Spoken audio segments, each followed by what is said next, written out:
ચાલો મિત્રો, તો આજના જવાબ આપી દઉં. 27/10/2025 પહેલો ક્વેશ્ચન છે, તાજેતરમાં ઉજવાયેલી પ્રોજેક્ટ અરુણાંકની 18મા સ્થાપના દિવસ સાથે સંકળાયેલી આ યોજના કઈ સંસ્થાએ શરૂ કરી હતી?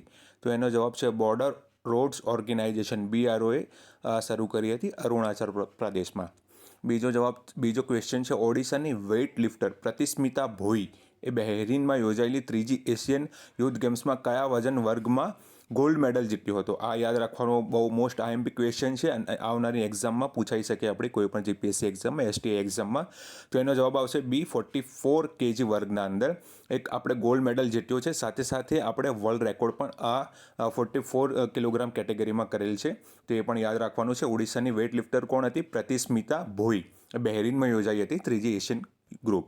ત્રીજો છે, ભારતે ત્રિશુલ 2025 ટ્રાય સર્વિસ કોમ્બેટ એક્સરસાઇઝ કયા મોરચે આયોજિત કરી છે, જેમાં સેનાના ત્રણેય દળો સામેલ છે? તો એનો જવાબ આવશે B, પશ્ચિમ મોરચે. પાકિસ્તાન સરહદ પાસે જે સરક્રિક સરહદ છે આપણી, ત્યાં પશ્ચિમ મોરચે આ ભારતે ત્રિશુલ 2025 યોજી છે.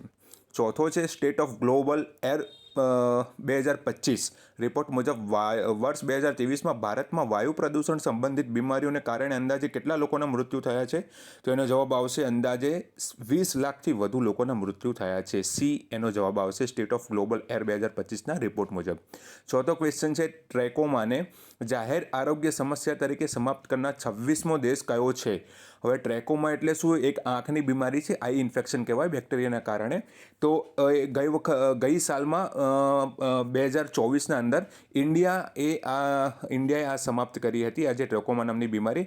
તો ભારતમાં કોઈ પણ કેસ નોંધાયો નથી છેલ્લા 3 વર્ષથી. ને આ વખતે 2025ના અંદર ફિજી બન્યું છે કે જેણે ટ્રેકોમાને સંપૂર્ણ રીતે પોતાના દેશમાંથી નાબૂદ કરેલ છે. Okay, thank you.